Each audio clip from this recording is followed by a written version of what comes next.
हाँ तो भाई सेबी का सर्कुलर आ गया है और आपके काफी सारे डाउट्स होंगे, जैसे कि ऑप्शन बाइंग में कितना कैपिटल लगेगा, सेलिंग सीखे नहीं सीखे, ऑप्शन सेलिंग में 15-20 लाख रुपए का कैपिटल लगने वाला है क्या, वीकली एक्सपायरी खत्म होगी क्या, निफ्टी या बैंक निफ्टी कौन सी वीकली एक्सपायरी आएगी, मंथली एक्सपायरी का क्या होगा, अपफ्रंट मार्जिन जो है, जो लोग कह रहे हैं कि ऑप्शन बायर्स को पैसा ज्यादा देना पड़ेगा जितने का प्रीमियम है उससे, क्या ये बात भी सच है क्या। चलिए सारे पॉइंट्स को समझ लेते हैं। मैं आपको सारे पॉइंट्स जितने ढंग से मैंने समझा, जितने डाउट्स मैं आपके क्लियर कर सकता हूं करूंगा, और साथ में अपना पर्सपेक्टिव भी दूंगा कि आपकी ट्रेडिंग अच्छी होने वाली है या फिर सवा सत्यानाश कर दिया सेबी ने ये सारे रूल्स लाकर, अपडेट्स लाकर। ठीक है, चलिए समझते हैं। पहला पॉइंट है upfront collection of option premium from option buyers. देखो अपफ्रंट कलेक्शन का मतलब क्या होता है, जितने का प्रीमियम वैल्यू है उतना आपसे वसूल करना। सिंपली 100 रुपए का निफ्टी का प्रीमियम है, 25 का लॉट साइज है, आप ऑप्शन बाय कितने में कर सकते हो, 2500 रुपए की कैपिटल में कर सकते हो। अगर आप अभी 2500 रुपए चुका रहे हो जेरोदा, एंजल या आप स्टॉक जैसे ब्रोकर्स के साथ में, तो कोई टंटे वाली बात ही नहीं है, कोई टेंशन नहीं है, आपको 2500 ही चुकाने पड़ेंगे। काफी सारे टीवी न्यूज वाले मेरे हिसाब से या फिर काफी सारे यूट्यूबर्स ने आपको थोड़ा सा गलत इंफॉर्मेशन में भी दे दिया हो कि 2500 रुपए का प्रीमियम टोटल कैपिटल लग रहा है, उसकी जगह ऑप्शन बायर को अकाउंट में 10,000 रुपए रखने पड़ेंगे। ऐसा कुछ नहीं होने वाला, टोटल प्रीमियम ही चुकाया जाता है ऑप्शन बायर्स के अंदर। ये दुनिया भर की ट्रेडिंग में होता है, इसको मेरे हिसाब से चेंज नहीं किया जा सकता। और जितना मैं इस पूरे आर्टिकल को पढ़ के समझा हूं, जो लेवरेज है, जो प्लेज है, ये सारी चीजों को ऑप्शन बाइंग के अंदर खत्म कर रहे हैं ये। जैसे एक एग्जांपल देता हूं, आप जेरोदा यूज करते हो या फिर एंजल यूज करते हो या फिर आप स्टॉक्स यूज करते हो या फिर ग्रो यूज करते हो, ठीक है, ये सारे ब्रोकर्स ऑप्शन का जितना प्रीमियम बनता है ऑप्शन बायर का उतना ही लेते हैं। बट कुछ ऐसे ब्रोकर्स हैं, जैसे आपके अकाउंट में मान लो 50,000 रुपए के शेयर पड़े हैं, आपने उसको कर दिया प्लेज। प्लेज नहीं समझते तो बता देता हूं, प्लेज कर दिया 50,000 की कैपिटल स्टॉक्स को, तो आपने स्टॉक्स बेचे नहीं, पर स्टॉक्स को गिरवी रख के ब्रोकर को बोला भाई मेरे को 25,000 का लोन दे दे बिना ब्याज का, तो मेरे स्टॉक्स को गिरवी रख ले बट मुझे 25,000 का कैपिटल दे दे। अब ये 25,000 की कैपिटल पे आप कर रहे हो ऑप्शन बाइंग और आपके स्टॉक्स पड़े हैं गिरवी, तो इसको बोलते हैं प्लेज। तो प्लेज की कैपिटल पे अगर आप ऑप्शन बाइंग कर रहे हो तो ये नहीं कर पाओगे, आपको अपफ्रंट कलेक्शन प्रीमियम का देना ही पड़ेगा। ठीक है, पहला पॉइंट। दूसरा, पहले के टाइम में कुछ ब्रोकर थे, शायद अभी भी ऐसे ब्रोकर्स हो, अगर 100 रुपए का ऑप्शन 25 के लॉट साइज पे बाय कर रहे हैं, 2500 रुपए देने हैं, तो वो इसमें भी लेवरेज देके ये कॉन्ट्रैक्ट आपको 1000 रुपए की कैपिटल पे दे देते थे, या फिर शायद दे देते हैं कुछ ब्रोकर्स। तो ये लेवरेज भी ऑप्शन बाइंग के अंदर, इंट्राडे लेवरेज जो है वो बंद हो जाएगी। Upfront margin of premium collection का मतलब है जितना प्रीमियम बनता है, 100 रुपए का प्रीमियम में 50 का लॉट साइज है, 5,000 रुपए बनते हैं, तो 5,000 की कैपिटल आपको रखनी है, ना इससे कम ना इससे ज्यादा, आपको 1 रुपया भी चुकाना है as a option buyer. I hope आपका ये डाउट क्लियर हो जाना चाहिए कि ऑप्शन बाई में कैपिटल बढ़ने वाली है कि नहीं बढ़ने वाली है, जितना मैंने समझा है इसको। ठीक है, और मेरे को लग रहा है कि इतना ही होने वाला है। सेकेंड रूल है, इसके अलावा यहां पर और भी रूल थे जो ऊपर में शायद मिस कर गया, नहीं, पहला रूल यही है। ठीक है, सेकेंड रूल है removal of calendar spread treatment on expiry days.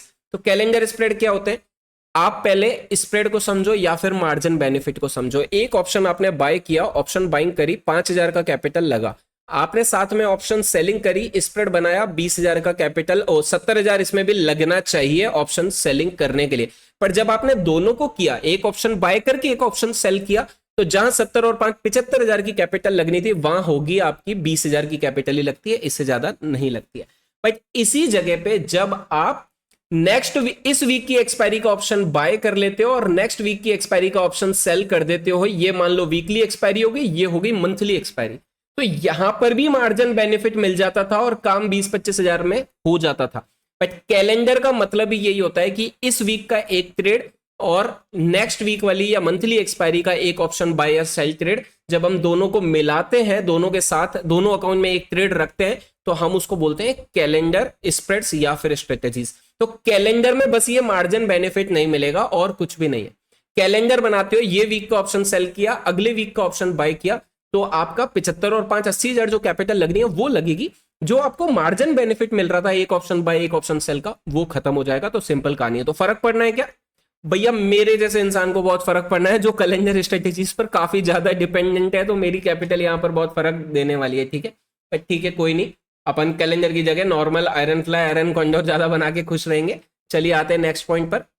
Next point है भैया intraday monitoring of position limits. तो पोजीशन लिमिट्स का क्या मतलब है, पहले जब लेवरेज ज्यादा मिलता था, लेवरेज का मतलब ऑप्शन सेलिंग 75,000 में होता है, ये किसी टाइम में 10,000 में मिल जाता था, ऑप्शन बाइंग जो 5,000 रुपए में होना है वो 5,000 वाला 1,500 में हो जाता था। स्टॉक्स में 25-25 गुना का इंट्राडे का लेवरेज मिलता था। तो उस टाइम क्या होता था कि कभी कभार आपने देखा होगा कि आपका अकाउंट फंड माइनस में शो करने लगता है। आपके अकाउंट में पूरे 75,000 रुपए पड़े हैं, आपने कर दिया ऑप्शन सेल, चलो पोजीशन तो बन गया, अब यहां पर 5,000 का नुकसान आ गया तो आपका अकाउंट एक बार के लिए -5,000 दिखाने लग गया। ठीक है, या कभी कभार मैसेज आता है 80% मार्जिन यूज्ड, 100%, 120% मार्जिन यूज्ड। तो यहां पे ब्रोकर कभी कभार आपसे थोड़ी सी पेनल्टी ले लेता है, आपको पता भी नहीं चलता और कभी ये पेनल्टी बढ़ भी सकती है। तो ये पेनल्टी को खत्म करने के लिए ब्रोकर से मांगता है सेबी या एनएससी या एक्सचेंज, और ब्रोकर ले लेता है आपसे। तो अब सेबी कह रहा है कि भैया ये जो पोजीशन लिमिट्स है इनको मॉनिटर करो और कम से कम 4 स्नैपशॉट लो दिन के, जिनकी पोजीशन ऐसी चल रही है उसके बेसिस पर पोजीशन लिमिट्स को कंट्रोल में रखो। ये जो पेनल्टी वाला काम है इसको सॉल्व करो, तो आपकी पोजीशन मॉनिटर ज्यादा करनी है, इससे ज्यादा कुछ भी नहीं करना है ब्रोकर को। ये पहले भी था, ये अभी भी है, अभी थोड़ा सा स्ट्रिक्टली हो जाएगा तो कुछ खास फर्क इससे, इस रूल से भी हमको नहीं पड़ना है। ठीक है, अब बात आ जाती है main contract size of index derivatives. Contract size अभी के टाइम पे क्या है पहले ये देखते हैं। 5 लाख से 10 लाख रुपए का कॉन्ट्रैक्ट साइज है, जिसको बढ़ाकर ये 2015 में जो हुआ था, अभी इसको बढ़ाकर ये करना चाहते हैं 15 से 20 लाख रुपए का। ठीक है, अब ये कॉन्ट्रैक्ट साइज पहले समझते हैं होता क्या है। कॉन्ट्रैक्ट साइज जितने लोग नहीं समझते बता दूं, 25,800 रुपए का अगर निफ्टी का भाव अभी चल रहा है, एक लॉट के अंदर, चाहे फ्यूचर हो चाहे ऑप्शन हो, एक लॉट के अंदर निफ्टी में 25 शेयर्स या 25 क्वांटिटी आती है। जब आप इनको मल्टीप्लाई करते हो तो कुछ 6 लाख 6.5 लाख के आसपास आपका अमाउंट आता है। ये कॉन्ट्रैक्ट वैल्यू होता है 6.5 लाख रुपए निफ्टी का जो अभी है। निफ्टी के टोटल शेयर मल्टीप्लाई कर दो भाव के हिसाब से तो उसको बोलते हैं हम टोटल कॉन्ट्रैक्ट वैल्यू। ठीक है, अब ये बोल रहे हैं जो कॉन्ट्रैक्ट वैल्यू है इसको बढ़ाकर मिनिमम 15 से 20 लाख कर दो, 15 लाख कम से कम होना चाहिए। तो अगर 15 लाख रुपए होना चाहिए कॉन्ट्रैक्ट, तो क्या ये निफ्टी के भाव को बढ़ा सकते हैं? क्या नहीं बढ़ा सकते। तो क्या बढ़ाना चाहिए इनको?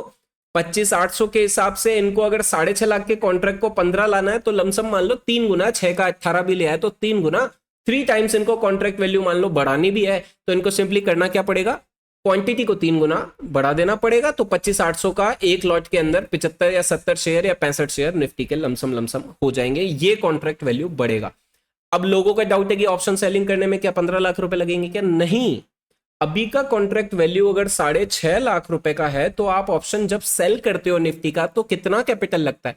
ये रहा निफ्टी का 25,800 का कॉल, सेलिंग करता हूं एक लॉट, चाहे कैरी फॉरवर्ड करूं चाहे इंट्राडे करूं, दोनों में मेरा 72,000 रुपए का कैपिटल लग रहा है।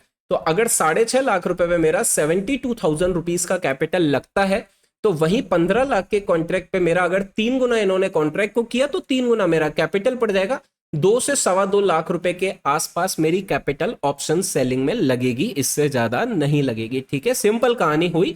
और क्या इसका फर्क हमारा प्रॉफिट पे पड़ा? क्या बड़ी कैपिटल पे प्रॉफिट छोटा ही रह जाएगा? क्या नहीं रहेगा। आप प्रीमियम तो उतना ही खा रहे हो या कमा रहे हो ना, चाहे ऑप्शन बायर या सेलर। बस आप पहले 25 क्वांटिटी पे कर रहे थे, अब कैपिटल बढ़ गई तो क्वांटिटी भी तो 75 बढ़ गई। जहां मैं अगर 6.5 लाख में 20 रुपए का एक ऑप्शन सेल करके 25 क्वांटिटी के हिसाब से प्रीमियम खाता था, अभी मैं क्या करूंगा? 20 रुपए का वही ऑप्शन में 75 क्वांटिटी के हिसाब से खाऊंगा। तो पहले 3 लॉट पे काम करना, मतलब अभी 1 लॉट पे काम करना, वही बात है। रिटर्न ऑन इन्वेस्टमेंट कुछ भी चेंज नहीं हुआ, जो बोल रहा है वो मान लो 10वीं फेल है, बट यहां पर कुछ बड़ा चेंजेस आपका रिटर्न ऑन इन्वेस्टमेंट पे नहीं पड़ने वाला है। एंट्री बैरियर बन जाएगा। आप 75,000 1 लाख की कैपिटल पे जो ऑप्शन सेलिंग नेकेड करते या हेजिंग बनाते थे उन चीजों पे फर्क पड़ जाएगा, अब उस पे 2-2.25 लाख रुपए का आ जाएगा। तो जो लोग ऑप्शन सेलिंग में जाना चाह रहे थे, अभी सीख रहे थे या छोटी मोटी ट्रेडिंग 1 लाख के अंदर कर रहे थे, उनके लिए ऑप्शन सेलिंग करना मुश्किल हो जाएगा, क्योंकि कैपिटल अब बड़ी चाहिए मिनिमम 1 लॉट में ट्रेड करने के लिए ऑप्शन सेलिंग के अंदर।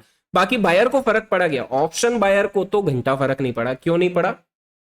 ये सोचते हैं कि कॉन्ट्रैक्ट वैल्यू बढ़ा देने से भैया ऑप्शन बाइंग कम हो जाएगी। दारू पीने, विस्की पीने वाले आदमी को आप बोलोगे कि विस्की की बोतल 3 गुना प्राइस हो गया है तो वो बंद नहीं करेगा, वो पैसा कहीं और से लाएगा, वो फिर भी पिएगा, वो एडिक्ट है। तो आप ये मत सोचो या फिर कोई वो आधी बोतल पिएगा या फिर वो उसका 1/4 पिएगा, पर पिएगा जरूर। तो अगर आप ये बोल रहे हो कि 100 रुपए का प्रीमियम इंटू 25 का लॉट साइज था तो वो आदमी की कैपिटल 2500 रुपए लगती थी, तो अभी अगर आप इसको कॉन्ट्रैक्ट को 75 कर देते हो तो वो आदमी क्या करेगा? वो अपने प्रीमियम, अगर उसके पास 2500 ही है, कैपिटल ही 2500 है, तो वो सीधी सी बात है 30 रुपए का प्रीमियम बाय करेगा। मतलब वैल्यू कम हो गई ना प्रीमियम की। तो उसके लिए तो ट्रेडिंग का फर्क पड़ा नहीं। अभी इसकी गणित करूं तो ये भी तो 2500 रुपए बन रहे हैं, मतलब लमसम बता रहा हूं एक आइडिया। बट हाँ, जो लोग सीरियस होंगे, अगर 100 रुपए का ही प्रीमियम बाय करते हैं तो अब उनकी कैपिटल 7,500 रुपए ऑप्शन बाइंग में लगने वाली है। तो काफी हद तक कॉन्ट्रैक्ट बढ़ाने से मार्केट में एज सच ऑप्शन बायर को फर्क नहीं पड़ेगा, ऑप्शन सेलर को रिटर्न ऑन इन्वेस्टमेंट पर्सपेक्टिव से फर्क नहीं पड़ेगा। बट हाँ, नो डाउट यहाँ पर एंट्री बैरियर हो जाएगा। ऑप्शन सेलिंग सीखने या करने के लिए आपको मिनिमम 2-2.5 लाख रुपए की कैपिटल चाहिए होगी मेरे हिसाब से, जो लोग 1 लाख पे करते हैं। बाकी जो हेज वगैरह लेके दूर का ऑप्शन बाय करके ये वो करके जो मिलता है थोड़ा बहुत, वो तो अपन को बेनिफिट शायद देखने को मिल सकता है, बट वो कैलेंडर में नहीं मिलेगा। इन्होंने बहुत दिमाग लगाया है, आप उसको अभी समझ नहीं पा रहे हो। ठीक है, 4th पॉइंट पर आते हैं भैया, rationalization of weekly index derivatives products. Weekly expiry को बंद करेंगे भैया। इन्होंने बोला है, एनएससी को बोला है, ये एनएससी है, 4 एक्सपायरी होती है। पहली होती है मिड कैप, दूसरी होती है यहां पर फिन निफ्टी, तीसरी होती है निफ्टी, चौथी होती है बैंक निफ्टी, और एक और होने लग गई है नेक्स्ट 50। तो ये 5 एक्सपायरीज होती है एनएससी के ऊपर। बीएससी के ऊपर 2 एक्सपायरीज होती है, एक होती है सेंसेक्स, दूसरी होती है बैंकेक्स। तो ये बोल रहे हैं कि वीकली जो एक्सपायरी है उसको एक ही रखो। तो यहां पर सीधी सी बात है, सबको हटा दो। अपन को भी पता है क्या चूज होने वाला है, या तो एनएससी के अंदर निफ्टी चूज होने वाला है या फिर बैंक निफ्टी चूज होने वाला है। सेंसेक्स के अंदर तो है ही 2, या तो सेंसेक्स होगा या फिर बैंकेक्स होगा। ठीक है, वॉल्यूम किस में ज्यादा है? बैंक निफ्टी में ज्यादा है, ऑब्वियस ही बात है। तो चांसेस ज्यादा है एनएससी बैंक निफ्टी को चूज कर ले। बैंकेक्स के अंदर शायद हो सकता है सेंसेक्स को चूज कर ले, हो सकता है, बट लिक्विडिटी यहां पर भी बैंकेक्स के अंदर ही ज्यादा है, ना कि सेंसेक्स के अंदर। होना क्या चाहिए? तो भैया मेरी चॉइस बैंक निफ्टी रहेगी एनएससी के अंदर।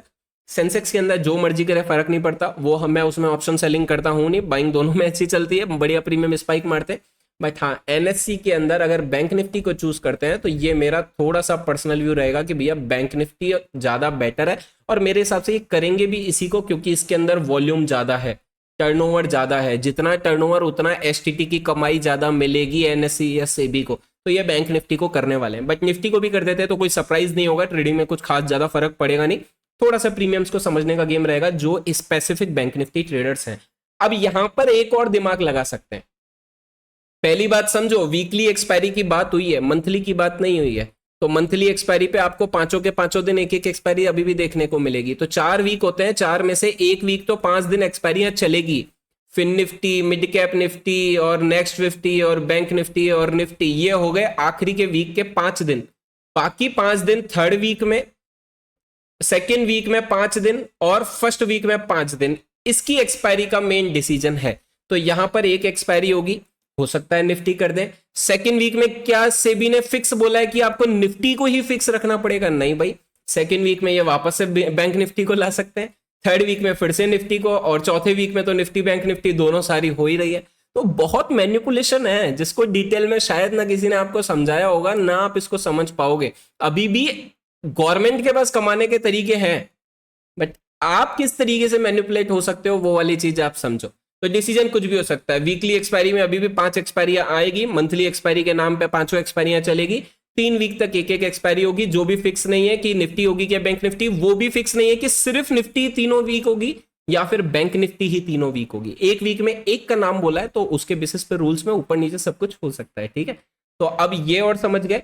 तो क्या इससे फर्क पड़ेगा? क्या हमें नहीं पड़ता, ऑब्वियस ही बात है। अपना पॉइंट ऑफ व्यू बताऊं तो मेरे हिसाब से बेटर हो जाएगा, जीरो हीरो कम हो जाएगा। लोग ऑप्शन बाइंग की जगह ऑप्शन बाइंग को सीरियसली लेंगे, बट डेली गैम्बलिंग नहीं करेंगे। मैं खुद ऑप्शन बाइंग के ट्रेड्स देता हूं लाइव में, बट मैं उसको नॉर्मल रखता हूं। 10 रुपए का प्रीमियम बाय करो, 30-40 पे निकल जाओ। बट लोगों का माइंडसेट क्या रहता है? रोज 10,000 रुपए लाओ, या तो 1 लाख बना या जीरो बना, जबकि ट्रेडिंग ऐसे नहीं होती है। तो जीरो टू हीरो माइंडसेट खत्म हो जाएगा, गैम्बलिंग खत्म हो जाएगी। वीकली एक्सपायरी के बेसिस पे बेनिफिट भी मिलेंगे। डेली जो ऑप्शन चेन के ऊपर डेटा आ जाता है ना, वो आपके प्राइस एक्शन को खराब करता है। जो आईवी के बेसिस पे जो ऑप्शन सेलर प्रीमियम्स में स्पाइक लगवाता है, वो खत्म हो जाएगा। तो आपका प्राइस एक्शन, चार्ट्स, ये सारे ट्रेड्स आपके बहुत अच्छे बनेंगे मेरे हिसाब से, जितना मेरे को लगता है।